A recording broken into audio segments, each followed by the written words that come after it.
Salam əziz şagirdlər.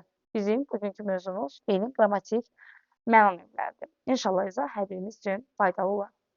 Feilin qrammatik məna növləri nə deməkdir? Burada, yəni feilin qrammatik məna növlərində iş görənlər üzərində iş görülən arasında qarşılıqlı münasibəti bildirir.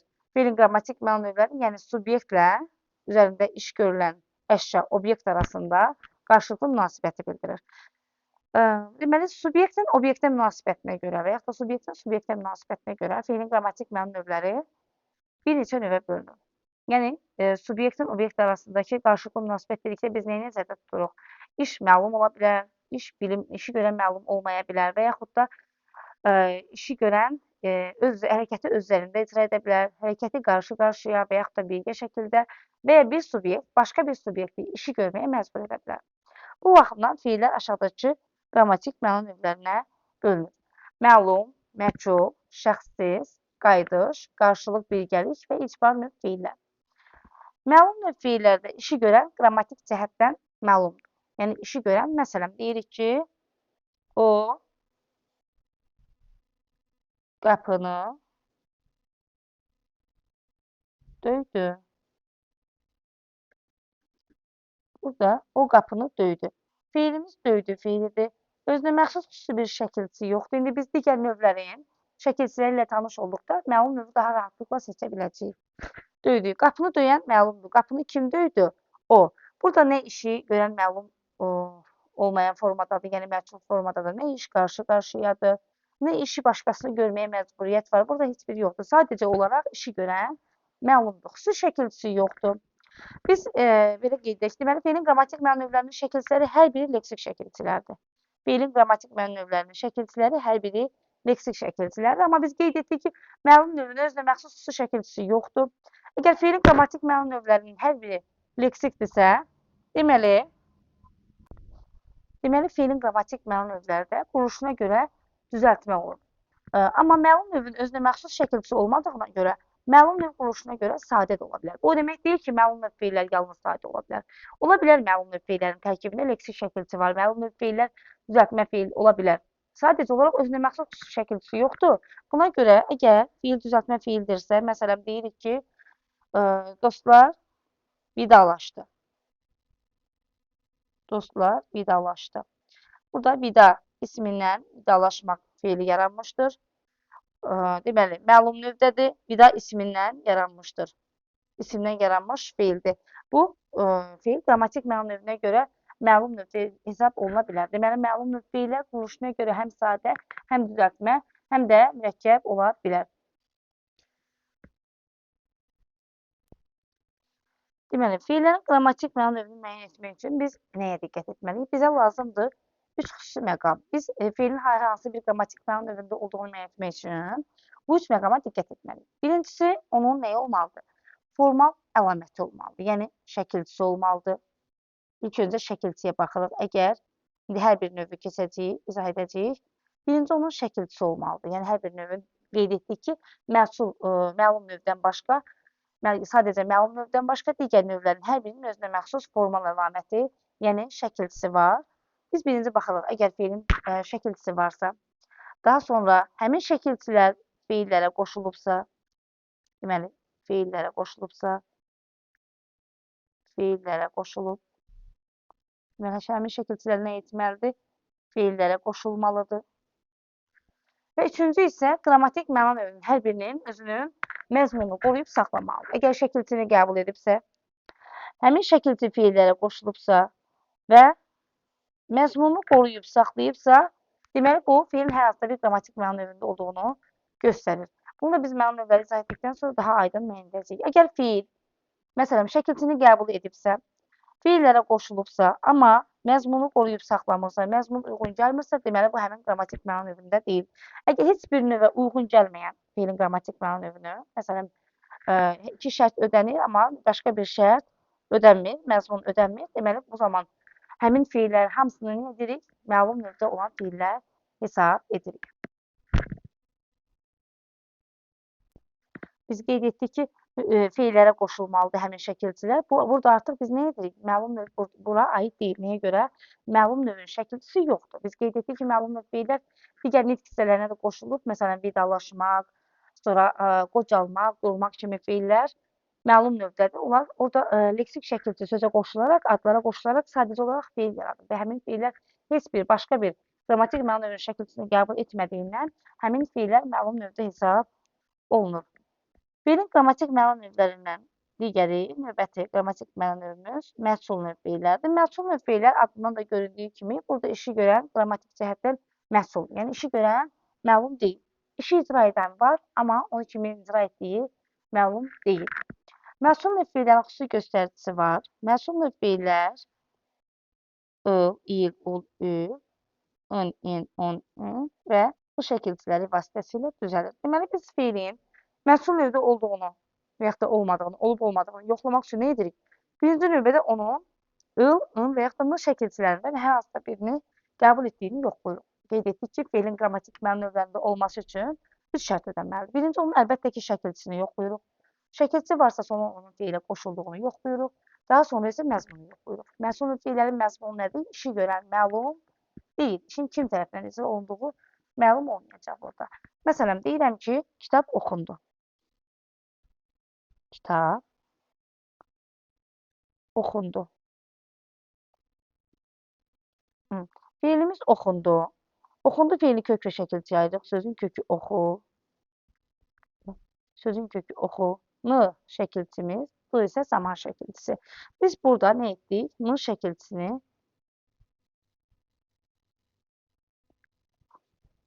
feilin qrammatik məlum növlərindən N şəkilçisi var burada. Deməli, oxundu feilində N şəkilçisi var. Deməli, məhsul növünün N şəkilçisini biz bu feildə gördük. Daha sonra baxırıq, bu söz feilə, bu şəkilçi feilə qoşulubmu? N şəkilçisinin qoşulduğu söz oxu feilidir. Deməli, feilə qoşulub, bəli. Bəs məzmunu yoxlayaq. Kitab oxundu. Kitabı kim oxudu? Məlum deyil. Burada da işi görən məlum deyil. Deməli, məhsuldur. Hər üç şərt ödəndi. Deməli, oxundu feilin qrammatik məlum növü olaraq məhsul növündə hesab olunacaq. Və yaxud da deyirəm ki, lövhə silindi. Lövhə silindi. Lövhə silindi. Sözün kökü sil, in, şəkilçi qeyd etdik ki, feilin qrammatik məlum növləri leksik şəkilçilərdir. Silindi bizim feilimizdir. Şəkilçimiz varmı burada? Bəli var. In, in, on, ün. Məhsul növü şəkilçisidir qeyd etdik. Mis kimi şəkilçimiz var. Sil feilinə qoşulur. İkinci şərtimiz də ödəndi. Üçüncü şərtimiz nə idi? Məzmun göstərilməlidir. Lövhə silindi. Lövhəni kim sildi? Əlbəttə ki, lövhəni kimin sildiyi məlum deyil. Deməli, bu da nədir? Feilin məchul növündədir. Başqa bir nümunəyə baxaq. Məsələn, qeyd edirik ki, sinif təmizləndi. Sinif təmizləndi. Sözün kökü təmiz, təmizləmək, təmizlənmək, təmizləndi. Feilimiz təmizləndi, təmizləndi. Nə? Hara? Sinif. Şəkilçimiz varmı? Bəli, burada bizim N şəkilçimiz var. N şəkilçi feilin məchul növ şəkilçisidir. Bəli. Feilə qoşulubmu? Bəli, təmizlə feilinə qoşulmuşdur. N şəkilçisi var. Sinfi kim təmizlədi? Sinfi kimin təmizlədiyi məlum deyil. Hər üç şərt ödəndiyinə görə, deməli, burada da işi görən məlum deyil. Bu növ feilləri də biz nə edirik? Məchul növ feillə hesab edirik. Biz qeyd edək ki, ilk öncə subyekt anlayışı ilə mübtəda anlayışını qarışdırmırıq. Ən çox məchul növ feillərdə olan cümlələrdə biz bunu qarışdıra bilərik. Cümlənin mübtədası ola bilər. Məsələn, sinif bu cümlənin mübtədasıdır. Əvvəlcə yazdığımız cümlələrdə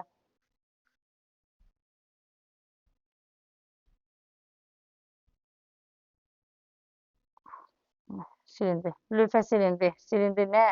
Lövhə. Cümlənin nəyi var? Mübtədası var. Amma lövhə işi icra edibmi, yoxsa üzərində iş icra olunubmu? Lövhənin üzərində iş icra olunub. Və ya sinif təmizləndi. Sinifin üzərində iş icra olunub. Sinif nədir? Mübtəda. Amma obyekt rolunda çıxış edib sadəcə. Obyektin olması, mübtədanın olması, cümlədə subyektin olması demək deyil. Sinifi təmizləyən məlum deyil. Lövhəni təmizləyən, silən məlum deyil. Və s. Bu cür feillər, məchul növ feillər hesab olunur. Bəzən elə cümlələr olur ki, biz düşünürük ki, məsələn, işi görən sinif təmizləndi. Məsələn, belə düşünürük ki, bəzən şagirdlərimiz Sinif xadimə tərəfindən təmizləndi və ya lövhə şagirdlər tərəfindən silindi və yaxud da belə bir cümlə yazırıq. Dərs izah olundu. İzah olundu. Nə? Dərs. Dərs müəllim tərəfindən izah olundu kimi düşünüb, cümlənin subyektinin olduğunu düşünürük və düşünürük ki, bu feillər məlum növdədir. Əlbəttə ki, bu yanaşma çox yanlış bir yanaşmadır. Çünki biz subyekti mübtəda formasında bərpa etsək, bu zaman olar məlum növ olan feillər. Amma biz burada subyekti dərs izah olundu kim tərəfindən? Müəllim tərəfindən. Müəllim tərəfindən. Bu zaman müəllim tərəfindən cümlədə nə olacaq? Müəllim tərəfindən cümlənin tamamlığı olacaq. Deməli, subyekt tamamlıq rolunda bərpa olunduğu üçün biz nə qədər işi görən, məlum olduğunu, kimin tərəfindən icra olunduğunu özümüz bərpa edib bu cür fərqli yanaşsaq da, bu yanaşma düzgün deyil. İzah olundu. Qrammatik göstərici varmı? Formal göstərici əlamət? Bəli, onun şəkilçisi. İzah olundu. Nə? Dərs. İzah olunmaq feildir. Şəkilçisi var. Dərsi kim izah etdi? Məlum deyil. Deməli, bu növ feillər məsul növdə olan feillər hesab olunur. Bəzən bir fiil iki qrammatik şəkilçi, belə deyək, qrammatik məna növünün şəkilçisini qəbul edir. Məsələn, deyirik ki, ağacın dibi uşaqlar tərəfindən qazdırıldı. Bu cür feillərdə biz feil hansı qrammatik məna növündə olduğunu necə müəyyən edirik? Qazmaq, qazdırmaq, qazdırılmaq. Deməli, əgər feil başlanğıc forması nədir? Qazdırılmaq. Hansı qrammatik məna növünün şəkilçisi ilə bitibsə, məsələn, ıl şəkilçisi ilə bitib burada, məchul növü şəkilçisi ilə bitib. Deməli, bu nədir? Məchul növdə olan feildir. Qazdırmaq desək, bu olacaq icbar növdə. Amma əlavə olaraq ıl şəkilçisi artırılıb, yəni feilin başlanğıc forması məchul növü şəkilçisi ilə bitdiyi üçün, deməli, bu növ feillər məchul növdə hesab olunur. Feilin digər qrammatik məna növü şəxssiz növ feillərdir. Şəxssiz növ feillərdir. Şəxssiz növ feillər. Şəxssiz növ feillər də məchul növ feillərə bənzəyir. Şəkilçi ıl, il, ul, ül, ın, in, un, ün şəkilçiləridir. İşi görən məlum deyil. Burada da işi görən məlum deyil. Bəs buradakı fərq nədir? Şəxssiz növ feillər də məchul növ feillər də eyni şəkilçi ilə düzəlir, ıl, un şəkilçiləri ilə. Hər ikisində işi görən məlum deyil, məchuldur. Bəs cümlədə necə biz biləcəyik ki, bu feillər məchul növ feillərdir, yoxsa şəxssiz növ feillərdir?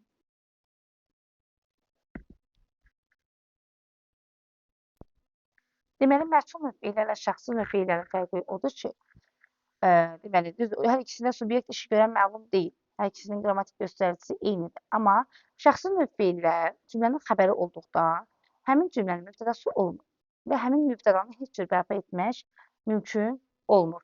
Məchul növün də fərqli cəhəti budur ki, şəxssiz növdən. Məchul növdə biz qeyd etdik. Mübtəda nə edir? Obyekt rolunda da olsa çıxış edir.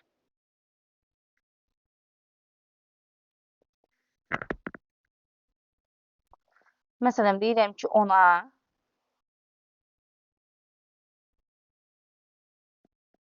kömək edildi. Mürəkkəb feillərdə çox diqqətli olub. Bəzən mürəkkəb feilin son hissəsinə yanaşıb biz mübtədanı edildi, nə bu formada sual verə bilirik. Ona görə cümlənin xəbərini və yaxud da feilin müəyyən edən zaman, feilin qrammatik məna növlərində feilin düzəltmə mürəkkəb olduğuna da nəzərə almalıyıq. Kömək edildi. Kimə? Ona. Ona kömək edildi. Ona kimə sualına cavab verdi? Cümlənin tamamlığı oldu.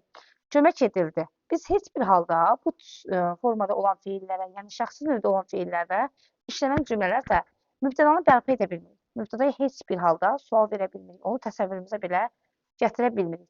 Məsələn, deyirik ki, uşaqlara icazə verildi. Uşaqlara icazə verildi. İcazə verildi.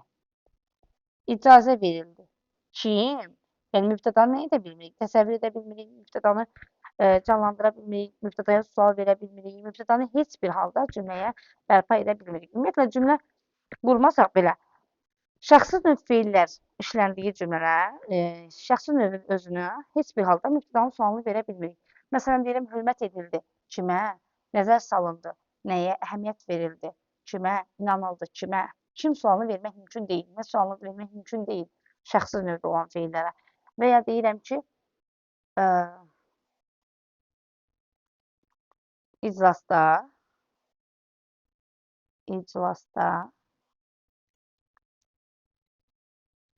bu məsələyə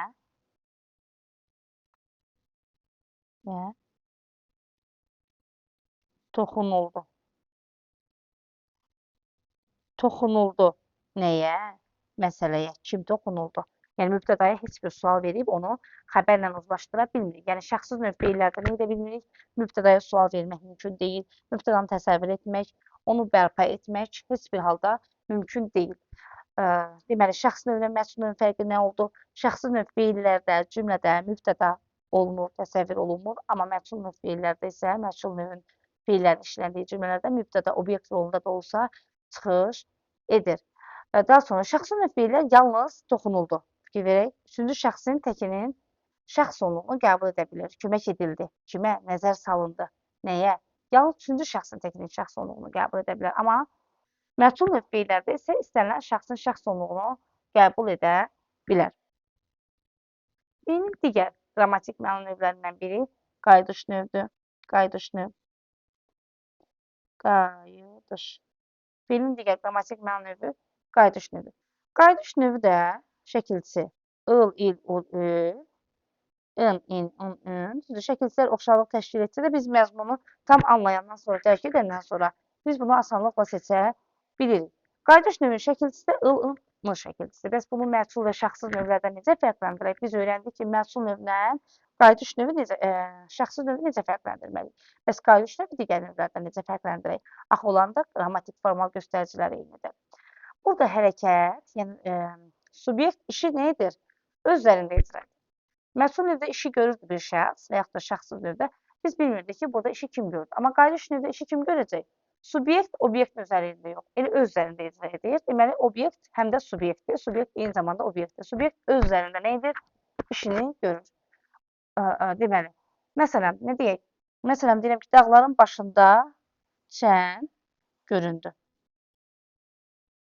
Dağların başında çən göründü. Şəkilçimiz nədir? Feilimiz göründü. İlk öncə cümlələrdə, testlərdə, variantlarda bizdə feilin hansısa qrammatik məna növündə olan sözləri soruşursa, feilləri soruşursa, biz birinci feilləri seçməliyik.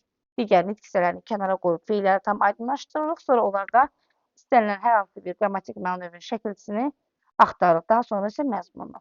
Şəkilçimiz ın, in, un, ün. Bu zaman şəkilçisi qrammatik çən göründü. Birinci şərtimiz ödəndi. Şəkilçimiz var. In, in, un, ün. Feilə qoşulubmu? Bəli, gör feilinə qoşulub. Çən göründü. Çənin görünməsi üçün kimisə hər hansı bir iş görməyinin ehtiyac varmı? Xeyr, çən özü göründü. Subyekt nə etdi? İşini özü icra etdi. Öz üzərində icra etdi. Deməli, çən göründü. Burada göründü feili hansı qrammatik məna növdədir? Qayıdış növdədir. Və ya başqa bir nümunə yazaq. Məsələn, deyirəm ki, qeyd edək ki, qapı açıldı. Məşhur nümunə. Qapı açıldı. Və ya qeyd edirəm ki, gül açıldı. Gül açıldı. Səhər açıldı.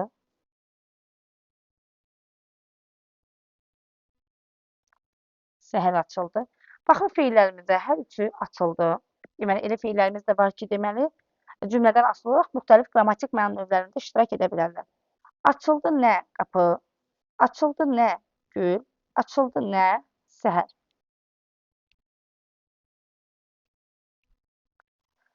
Aç sözün kökü ol şəkilçi. Aç sözün kökü ol bizim şəkilçimiz. Hər üç feilimizdə. Şəkilçimiz var, ol formal qrammatik göstəricimiz var. Feilə qoşulub, aç feilinə qoşulub. Baxırıq cümləyə. Qapı açıldı. Qapı obyekti üzərində iş görüləndi. Qapını kim açdı? Məlum deyil. Deməli, bu feil məchul növdədir. Açıldı nə gül? Gülü kim açdı? Gül özü açıldı. Gül özü özünü açdı. Elədir. Burada qrammatik məna növümüz nə olacaq? Qayıdış növü. Çünki burada işi görmək üçün başqa bir subyektə ehtiyac yoxdur. Özü öz işini görüb. Səhər açıldı. Səhər kim açır? Səhər özü özlüyündə açılır. Elədir. Bu da qayıdış növdə olan feilimizdir. və ya başqa belə bir nümunəmiz. Biri var, deyirik ki, otaq bəzəndi. Otaq bəzəndi. Və ya deyirik ki, qız bəzəndi. Qız bəzəndi. Fiilimizi kök və şəkilciyə ayırsaq, sözün kökü bəzə, bəzənmək, bəzəmək, bəzənmək. Bəzəndi nə? Otaq. Bəzəndi kim? Qız. Otaq bəzəndi. Otağı kim bəzədi? Bax, bəzəmək feilinə m şəkilcisi qoşulub. Amma otağı kim bəzədi? Bilinmir. Bu deməli, məchul növ feil hesab olunacaq. Qız bəzəndi. Qızı kim bəzədi? Qız özünü bəzədi. Burada işi özlərində icra etdi. Bu tür növ feillər isə qayıdış növdə hesab olunacaq. Bir də nəyə diqqət etməliyik? Bəzi feillər var ki, onlar qayıdış növ məzmununu bildirir ilk baxışda. Məsələn, deyirik ki, uşaq yerindən dilləndi. Daha sonra qeyd edirik ki, məsələn, baba qocaldı. Babam qocaldı. Daha sonra deyirik ki, uşaqlar bu xəbərdən çox sevinib, şadlandı.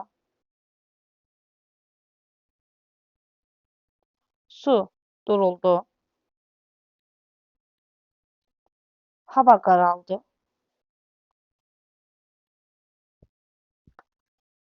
Və ya saçı yağlandı.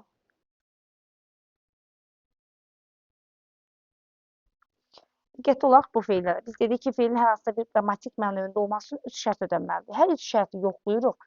Feili tapırıq, sözü tapırıq, həmin feildə qrammatik formal göstəricini tapırıq. Məsələn, gəlin bu feillərə bir-bir fərqli yanaşaq. Deməli, dilimizdə dilləmək feili olmadığına görə dillənmək. Dillənmək, uşaq yerindən dilləndi. Dildən nə yarandı? Dillənmək yarandı. Deməli, burada feil uşaq yerindən dilləndi. Bütöv lən şəkilçisidir. Burada lən şəkilçisi bütöv bir şəkilçi olduğuna görə, parçalanmadığına görə, deməli, burada feil məlum növdə hesab olunacaq. Daha sonra qocalmaq feili. Sözün kökü qoca, bu şəkilçisi. Biz qeyd etdik ki, şəkilçinin olmağı tək o demək deyək şəkilçi varsa, feil həmin qrammatik mənövündür. Qocaldı. Düzdür, şəkilçi ilk baxışdan bizə elə gəlir ki, burada l şəkilçisi var. Elədir. Amma biz dedik ki, feilin qrammatik mənövlərini düzəldən l şəkilçisi var. Biz dedik ıl, ın və n şəkilçisi var. Bu al, əl şəkilçisi burada sadəcə olaraq öz saytını itirib, qocalmaq. Həm də, düzdür, babam özü qocalsa da, bir şəxs özü qocalsa da, qayıdış növ məzmununu ifadə etsə də, qoca sifətdir. Biz dedik axı feillərə qoşulmalıdır. Feilin məlum növündən başqa digər növlərin hər birinin şəkilçiləri nə etməlidir? Feilə qoşulmalıdır. Məlum növdə isə özünə məxsus şəkilçisi olmadığından adlardan da yarana bilirdi. Bu sadəcə olaraq addan yaranmış feildir və bu da hesab olunacaq məlum növdə. Şadlandı. Dilimizdə şad sözü var. Şadlanmaq sözü olmadığına görə şadlanmaq bütöv bir leksik şəkilçidir. Ona görə bu da məlum növ hesab oluna biləcək. Yəni, şəkilçisi yoxdursa, heç digərlərini yoxlamır. Amma şəkilçi varsa, daha sonra onun feilə qoşulduğunu, məzmununu yoxlayıb, hansı qrammatik mənövündə olduğuna ondan sonra qərar verə bilirik. Sözün kökü duruldu. Bəzən dur, yoxsa durudur sözün kökü. Diqqətli olub, sözün kökü burada durdu. Durudu. Duru sifətindən durulmaq feili yaranmışdır. Bax, qocal sözündə diqqətli olaq. L şəkilçisi, yəni al, əl şəkilçisi nə edir? Adlara qoşularaq, qoca sifətinə qoşularaq, duru sifətinə qoşularaq l şəkilçisi adlardan feil yaradır, al, əl şəkilçisi.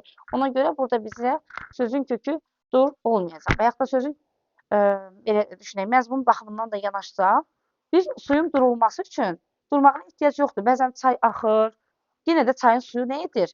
Durulur. Ona görə məzmun yaxınlığında nəzərə alsaq, sözün kökü durudur. Duru sifətindən durulmaq feili yaranmışdır. Su özü durulsa da, burada da məzmun qorunub saxlasa da, bu çaşdırıcılı şəkilçisini biz görsək də, amma duru sifəti var burada.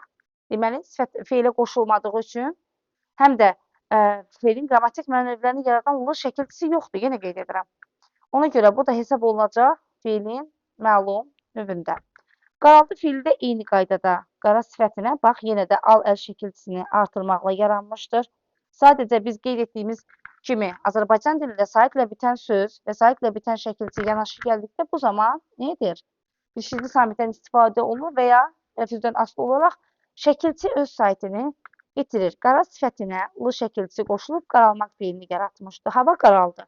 Hava özü qaralsa da, məzmunu qoruyub saxlasa da, şəkilçi, lı şəkilçi yoxdur, həm də qara sözü nitq hissəsi kimi fiil yox, sifətdə. Yağlanmaq fiili. Yağlanmaq fiili işləmə məqamından asılı olaraq müxtəlif qrammatik mənövlərdə iştirak edə bilər. Məsələn, yağlamaq və yaxud da yağlanmaq və yaxud da ola bilər ki, biz bunu düşünə bilərik. Yağlanmaq. Bir var deyirik ki, saçım yağlandı. Sözün kökü olacaq yağ və yağlanmaq bütöv bir leksik şəkilçi kimi düşünüləcək. Nəyə görə? Çünki saçım yağlandı deyəndə saçımın yağlaması üçün çirklənmişdir mənasında işlənir və bu zaman onu yağlamağa ehtiyac duyulmur ki, yağlanmaq fiili yaransın. Amma desəm ki, qutab yağlandı, xəmir yağlandı. Bu zaman xəmiri yağlayırıq, qutabı yağlayırıq və qutab yağlanır. Bu artıq nə olacaq? Fiilin məhsul növündə hesab olunacaq. Sonra geyinmək, geyinmək, soyunmaq, geyinmək, soyunmaq, çırmanmaq, çırmanmaq. Sonra qızınmaq kimi fiillər var ki, bunlar da qayıdış növ fiillər hesab olunur. Giyməkdən geyinmək, soyumaqdan soyunmaq, çırmamaqdan çırmanmaq, qızmaqdan qızınmaq fiilləri yaranmışdır. Baxır, hər birində n şəkilçiləri var, fiilin qayıdış növünün şəkilçiləri var. Bəli, geymək, soymaq, çırmamaq, qızmaq hər biri nədir? Fiildir. Şəkilçiləri də var. Gəlin cümlədə işlədək görək. Bunlar məzmunu qoruyurmu? Yəni, qayıdış növdə hərəkəti özü üzərində icra etməlidir. Subyekt öz üzərində işi icra etməlidir. Həm də obyekt rol oynamalıdır. Məsələn, uşaq paltosunu geyindi, uşaq paltosunu soyundu. Hərəkəti icra etməsi üçün başqa bir subyektə ehtiyac yoxdur. Özü üzərində işi icra edir. Deməli, bu nədir? Qayıdış növdədir. Nəyək deyim ki, əkilçi çırmandı. Nə etdi? Öz qollarını çırmadı. Başqa şəxsə çırmandırmadı və yaxud da başqa bir şəxsin bunu iş icra etməsinə ehtiyac duyulmadı.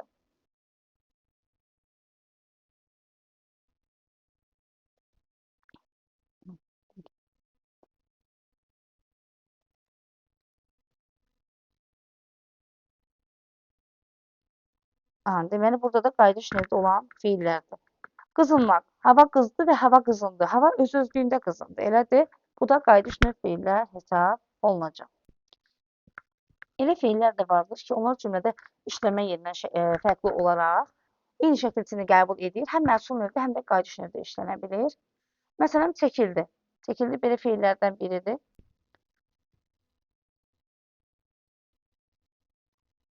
Məsələn, çəkildi. Bir var deyirəm ki, rəsm çəkildi. Bir də var deyirik, duman çəkildi. Rəsmi çəkən bir subyekt olmalıdır və bu işi görən məlum deyil. Amma duman çəkildi. Duman çəkmək üçün bir şəxsə ehtiyac yoxdur. Kimisə bu işi icra etməyinə ehtiyac yoxdur. Duman özü öz işini öz üzərində icra edir. Və yaxud da deyirəm ki, silindi. Silindi. O qəlbindən silindi. Qəlbindən silindi deyiriksə, burada nə olacaq? Öz-özlüyündə icra olunub hərəkət, öz üzərində icra edib, bu olacaq məhsul növdə, qayıdış növdə. Amma desəm ki, lövhə silindi, o zaman lövhəni silən məlum deyil, məhsul növdə hesab olunacaq. Və yaxud da qeyd edirik, atıldı. Ən çox işlənən fiillərdən atıldı, atıldı. Bir var deyirəm, güllə atıldı, güllə. Bir də var deyirik, əskər irəli atıldı. Əskər irəli atıldı. Bu zaman əskər özü öz üzərində işi icra etdi. Bu qayıdış növdədir. Amma güllə atıldı. Obyekt roluna çıxış etdi mübtəda. Amma gülləni kim atdı? Gülləni atan məlum deyil. Bu məhsul növdədir. Bəzi fiillər də vardır ki, onlar fərqli qrammatik göstəriciləri, şəkilləri qəbul edilir, fərqli qrammatik mənada işlənir. Məsələn, D fiilinə il şəkilçisini artırsaq və yaxud da in şəkilçisini artırsaq. Fərqli qrammatik göstərici deyirsə, deməli, ya il, in, nun şəkilçilərini, fərqlərini qəbul edib, fərqli qrammatik mənada işlənir. Məsələn, deyirəm, söz deyildi. Sözü kimin dediyi məlum deyil. Burada olacaq qayıdış məchul növdə. Məchul növ feil hesab olunacaq. Amma deyirəm ki, qoca deyindi. Qoca öz üzərində deyindi. Deməli, bu nədir? Qayıdış növ feil hesab olunacaq. Və yaxud da döyüldü feili, döymək feili. Ün şəkilçisini qəbul edə bilər, ün şəkilçisini və qəbul edə bilər döyülmək, ül şəkilçisini. Qəlbim döyündü. Qəlb öz döyünür, işi öz üzərində icra edir. Onu kimisə döyünməyin üçün başqa bir subyektə ehtiyac yoxdur. İşi öz üzərində icra edir. Bu növ feil olacaq, qayıdış növ feil. Amma desəm ki, uşaq döyüldü. Uşağı kim döydüyü məlum deyil, işi görən var, amma uşaq obyektdir. Yəni, bir şəxs anlayışı mübtəda görəndə biz heç vaxt ona birbaşa subyekt kimi yanaşmırıq. Uşaq döyüldü, uşaq obyektdir, üzərində iş görüləndir. Amma kimin döydüyü məlum deyil. Deməli, bu növ feillər necə olacaq? Məchul növ feillər hesab olunacaq. Feilin digər qrammatik məna növlərindən biri qarşılıq, birgəlik növ feillərdir. Qarşılıq birgəlik növ feillərdə işin icrası üçün ən azı 2 şəxs iştirak etməlidir. Yəni, hərəkət ya qarşı-qarşıya icra olunur, ya da birgə icra olunur. Yəni, burada nə olmalıdır? Qarşı-qarşıya icra olunursa, ən az 2 şəxs burada işi icra etməlidir. Birgəlik növ feillərdə isə 2 və daha çox şəxs işi icra etməlidir. Məsələn, mən dostumla görüşdüm və yaxud da ki, quzular mələşdilər. Hərəkət ya qarşı-qarşıya, ya da birgə icra olunur. Eyni ad altında verilir. Düzdür, qarşılıq birgəlik növ feillərdə bir ad altında verilsə də, burada fərqli məzmun ifadə edir. Məsələn, qarşılıq növ feillərdə nə olmalıdır? Hərəkət qarşı-qarşıya icra olunmalıdır. Birgəlik növ feillərdə isə nə olmalıdır? Hərəkət birgə icra olunmalıdır. Eyni ad altında olsa da nə edir? Məzmununa görə bir-birindən fərqlənir. Qrammatik göstəricisi ış, iş, uş, üş və ş şəkilçiləri vasitəsilə düzəlir. Məsələn, görüşmək,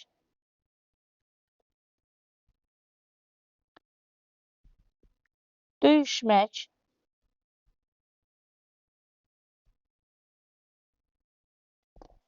görmək feilindən görüşmək feili yaranmışdır. Feilə qoşulan ış şəkilçisi var. Dostlar görüşdü. Hərəkət qarşı-qarşıya icra olundu. Bəli, deməli bu qarşılıq birgəlik növdədir. Döyüşmək, döyməkdən döyüşmək yarandı. Hərəkət qarşı-qarşıya icra olundu. Deməli feil qarşılıq növdədir. Bəs biz qarşılıq birgəlik növ feilləri eyni ad altında verilir, şəkilçiləri eynidir. Biz bunları necə fərqləndiririk?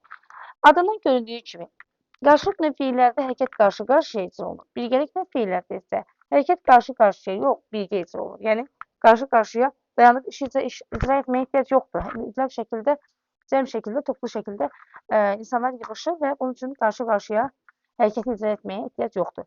Və rahat bir yolla bunu necə fərqləndiririk? Qarşılıq növ feillər şəxsə kəmiyyətə görə dəyişən zaman həm təkdə, həm cəmdə işlənə bilər. Məsələn, yazışmaq feilini götürək. Yazışmaq feilini.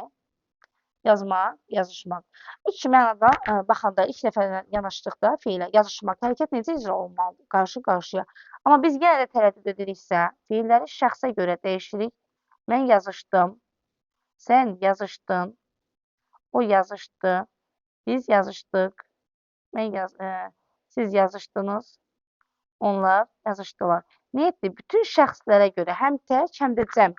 Cəmiyyətə görə həm tək, həm cəm olmaqla bütün şəxslərə görə nə edə bildi? Şəxs olunlarını qəbul edə bildi. Amma birgəlik növ feillərdə isə, məsələn, ağlaşmaq feilini götürək. Ağlaşmaq feilini. Ağlaşmaq feilini ağlamaqdan ağlaşmaq yarandı. Şu şəkilçisi ilə. Deməli, ağlaşmaq feilində mən ağlaşdım deyə bilərikmi? Xeyr, tək başına necə ağlaşa bilərəm? Mütləq şəkildə, birgə şəkildə ağlaşmaq olur. Deməli, sən ağlaşdın, o ağlaşdı, olmur. Deməli, tək olaraq şəxsə və kəmiyyətə görə dəyişmir. Amma cəm olaraq biz ağlaşdıq, siz ağlaşdınız, onlar ağlaşdılar. Və ya gülüşmək feilini götürək. Gülüşmək feilini. Gülüşmək. Mən gülüşdüm deyə bilərik, sən gülüşdün, o gülüşdü, tək başına niyə gülüşürük ki?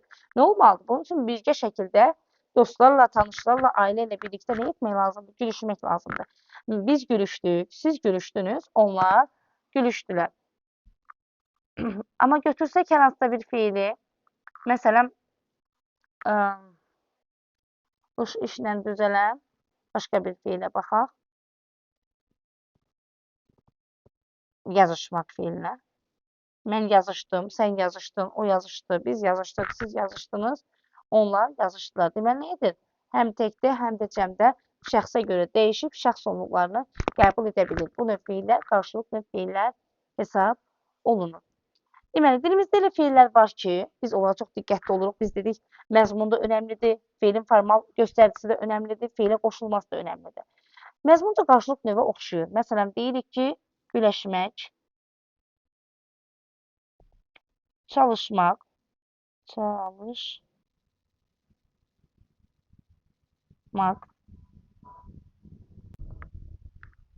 güləşmək, çalışmaq və yaxud da deyirəm ki, məsləhətləşmək,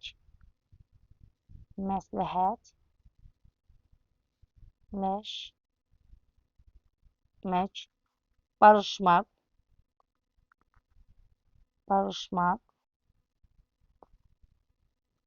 daha sonra çalışmaq, yazdırma bəli, çalışmaq, sonra alışmaq, yarışmaq, sözləşmək,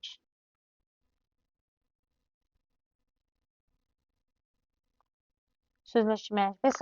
Bir çox feillərimiz var ki, qarışmaq. Həm ilk baxışda son şəkilçi bizi çaşdıra bilər. Biz baxıb feilə düşünərik ki, burada feil iş şəkilçisini qəbul etdiyi üçün biz bunu birbaşa əlbəttə ki, feilin qarşılıq bilgəlik növündə götürə bilməliyik.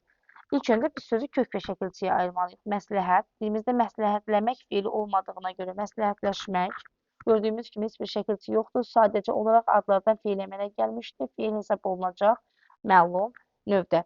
Gülməkdən güləşmək yaranmır.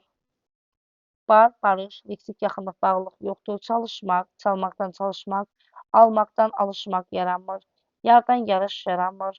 Sözləmək feili olmadığına görə sözləşmək, qardan qarış yaranmır. Deməli, buradakı feillərin bəziləri sadə, bəziləri düzəltmədir. Düzdür, bəzilərində şəkilçi olsa da biz bunları məlum növdə hesab edirik. Bir sözlə, əgər feil 3 şərti ödəmirsə, feilə qoşulmayıbsa, qrammatik göstəricini qəbul etməyibsə və məzmun ödənmirsə, 3 şərtin üçünü də mütləq şəkildə ödəməlidir. İkisini ödəyir, birini ödəmir və yaxud da birini ödəyir, digər 2 şərti ödəmirsə, həmin feilləri birbaşa olaraq nə edirik? Artıq hamısı məlum növün boyunda. Bütün feillər hesab olunur, həmin feillər məlum növdə olan feillər. Sonra, yığışmaq, toplaşmaq feilləri dilimizdə yığışmaq. Biz dostlarımızla cəbhəyə yığışdıq. Yığmaq, yığışmaq. Biz birlikdə yığışdıq. Burada deməli birgəlik məzmunu daşıyır, birgəlik növdədir. Toplaşmaq, dostlarımı birlikdə topladım və biz birlikdə toplaşdıq.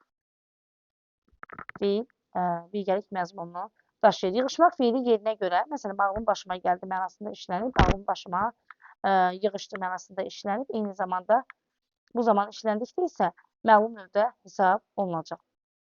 Yəni, bu feil qarşılıq məzmununu və yaxud da birgəlik məzmununu bu cümlədə daşımır.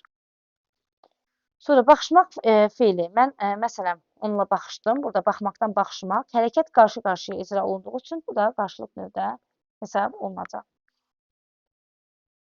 Məsələn, dilimizdə elə feillər var ki, orada iş şəkilçisi olsa da tərkibində, məsələn, yarışmaq, qarışmaq kimi feillərdə elə sözün kökü yarış, qarış feilləridir. Amma elə feillərimiz var ki, məsələn, deyirəm ki, gəzişmək və yaxud da deyirəm ki, üzüşmək. Bu tipli feillər var ki, bunlarda şəkilçi olsa da gəzmək, gəzişmək, üzmək, büzüşmək, qızmaq, qızışmaq, girmək, girişmək kimi feillər var ki, girişmək, girmək, girişmək. Deməli, bu feillərdə iş şəkilçisi olsa da, feilə qoşulsa da fikir veririk ki, iki məzmunu ödəyir. Həm feilə qoşulub, həm iş şəkilçisi var. Amma üçüncü şərtimiz nə edir? Ödəmir. Məzmununa baxırıq. Mən parkda gəzişdim. Öz ayaqlarımla gəzişirəm də. Elədir. Hər kəsin ayağı ilə birlikdə gəzişmirik ki. Tək başına, öz ayaqlarımla, dostumla və yaxud da dostlarımla birlikdə gəzişsəm də parkda, hər kəs öz ayaqlarının üzərində icra edir hərəkəti. Və yaxud da deyirəm ki, mən bu işə tək başına girişdim. İşi mən özüm icra etdim. Burada da hərəkət qarşı-qarşıya və yaxud da birgə şəkildə icra olunmadı. Soyuqdan onun yanaqları, əlləri büzüşmüşdür. Yenə də burada qarşılıq bilgəlik məzmunu daşıyan heç bir sözə rast gəlmədik deyə bu feillər də hesab olunacaq feilin məlum növündə. Daha sonra feilin sonuncu qrammatik məlum növü icbar növdür. İcbar növ. İcbar növ məcbur sözündən götürülmüşdür. Məcbur. Deməli, bu növ feillərdə nə olur? İşi bir şəxs başqasını görməyə məcbur edir. Bu növ feillərdə hərəkəti başqa bir şəxs icra edir. Nə danışan, nə haqqında danışılan, yox, başqa bir şəxs icra edir. Şəkilçisi dır, dir, durdur və tır şəkilçiləri vasitəsilə düzəlir. Yəni, bu şəkilçiləri qəbul edən feillər icbar növdə də deyə bilmərik. Digər məna növlərdə olduğu kimi. İşi başqasına gördürürsə, məsələn, deyirik ki, müəllim uşağa lövhəni sildirdi. İşi danışan bir başqa bir şəxsdir. Haqqında danışılan müəllimdir.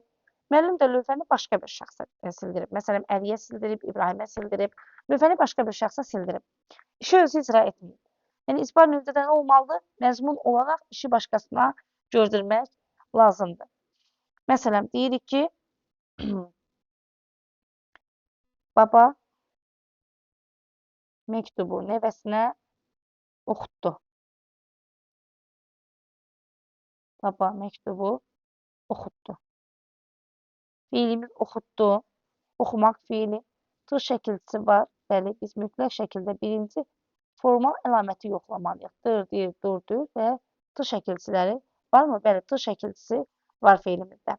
Oxutdu kim? Baba. Baba özü oxudu mu? Hərəkəti özü icra etdi mi? Xeyr. Danışan mənəm. Haqqında danışılan babadır. İşi görən nə mənəm, nə də babadır. Məktubu kim oxutdurdu? Nəvəsinə, qonşusuna, başqa bir şəxsə işi məcburi şəkildə gördürdü. Yəni, subyektlərdən biri göstəriş verir, digər subyekt onu icra edir. Adətən çox vaxt cümlədə işi icra edən göstərilmir. Məsələn, deyirik, baba məktubu oxutdu. Elədir. Burada bir subyekt göstərilir, baba oxutdu. İkinci subyekt göstərilmir. Amma çox vaxt ola bilər, baba məktubu nəvəsinə oxutdu, müəllim lövhəni sildirdi. İşi görən müəllim deyil, başqa bir şəxsə gördürür. Kimə sildirdiyi lövhədə göstərilmir. Amma deyə bilərəm ki, müəllim lövhəni Yusifə sildirdi. Burada Yusif ikinci bir şəxsdir. İşi görən çox vaxt cümlədə verilməsə də biz onu bərpa edə bilirik. Bəzən qeyd etdiyimiz kimi nə ola bilər? İkinci subyektin, yəni işi görənin adı çəkilə də bilər. Bu zaman subyekt yönlük halda işlənəcək. Kimə sildirdi? Əliyə. Və yaxud da ki, məktubu kimə oxutdurdu? Yusifə. O zaman yönlük halda çıxış edəcək və cümlənin tamamlığı olacaq. Deməli, hər dır, dir, durdur, tır şəkilçisini qəbul edən sözləri də biz icbar növdə hesab edə bilmərik. Çünki elə feillərimiz var ki, onlar dır, dir, durdur şəkilçisini qəbul etsə də icbar növdə hesab olunmur. Məsələn, deyirəm ki, mən işığı yandırdım. Murad işığı söndürdü.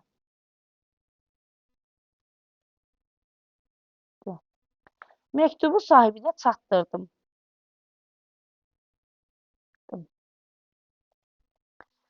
Baxırıq, yandırdım. İşığı kim yandırdı? Mən. İşığı kim söndürdü? Murad. Məktubu kim çatdırdı? Mən. Burada icbar növün məzmununu daşıyan heç bir anlayış yoxdur. Yəni, işi başqasına məcburi şəkildə gördürmürəm. Özüm işığı yandırıram, özüm söndürürəm, məktubu özüm çatdırıram. Bu növ feillər də nə olacaq? Məlum növdə olan feillər hesab olunacaq. Amma desəm ki, məsələn, mən uşaqlara inşa yazdırdım. Uşaqlara test yazdırdım. Feilin qrammatik məna növlərini yazdırdım. Məcbur elədim. Yazdırdım.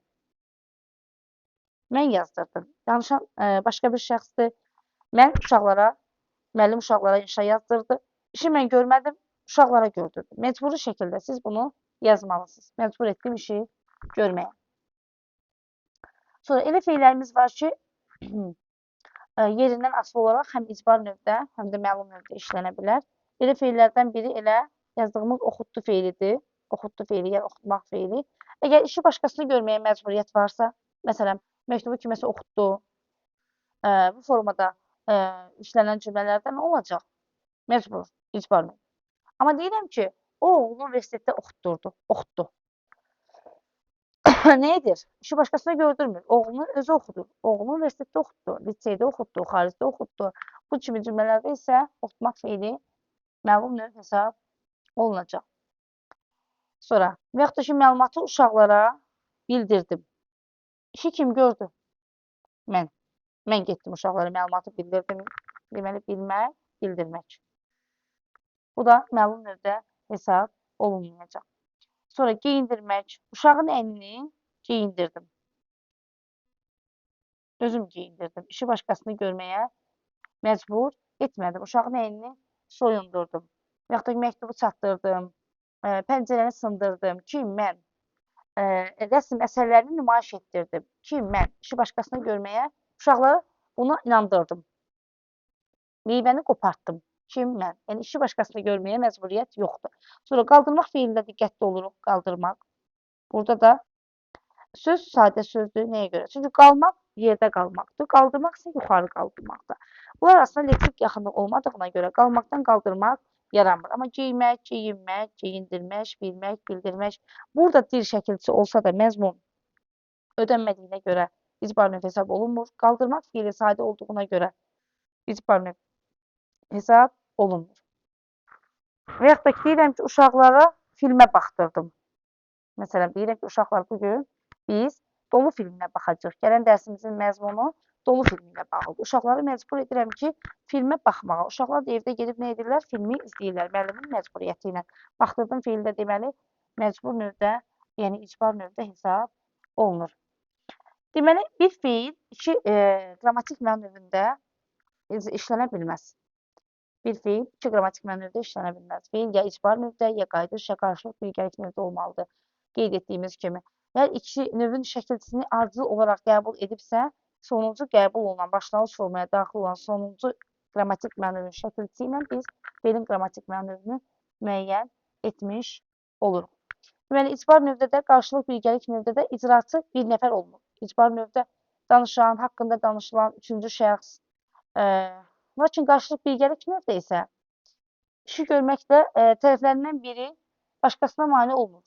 Müstəqil olaraq icra olunur. Məsələn, biz gülüşdük, qoyunlar mələşdilər. İşi başqasını görməyə nə məcburiyyət var, nə də onu tabe edir özünə. Qarşılıq bilgəlik növdə sərbəst, rahat, müstəqil şəkildə hamı birlikdə və yaxud da qarşı-qarşıya işi icra edir. Yəni, burada da 2 və daha çox subyekt var. İcbar növdə də 2 və daha çox subyekt var. Amma icbar növ biri başqasına asılıdır, tabedir, işi başqasını görməyə məcbur edir. Deməli, feilin qrammatik məna növləri bu qədər. Ümumi fikirlərimizi bir daha cəmləşdiririk. Deməli, feilin qrammatik məna növlərində iş görənlər, yəni subyektlə işi görən arasındakı münasibətə diqqət edirik, məzmunu gözləyirik, şəkilçini gözləyirik, mütləq şəkildə şəkilçilərini qəbul etməlidir.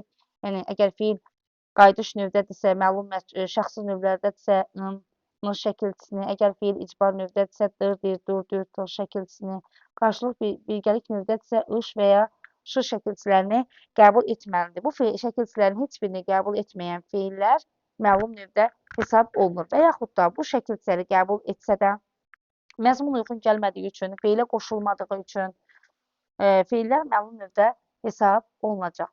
Deməli, bir feilin qrammatik məna növünü müəyyən etmək üçün 3 şərti mütləq şəkildə gözləməliyik. Bugünkü mövzumuz bu qədər. İnşallah sizlər üçün faydalı oldu. Gələn dərsimizə qədər.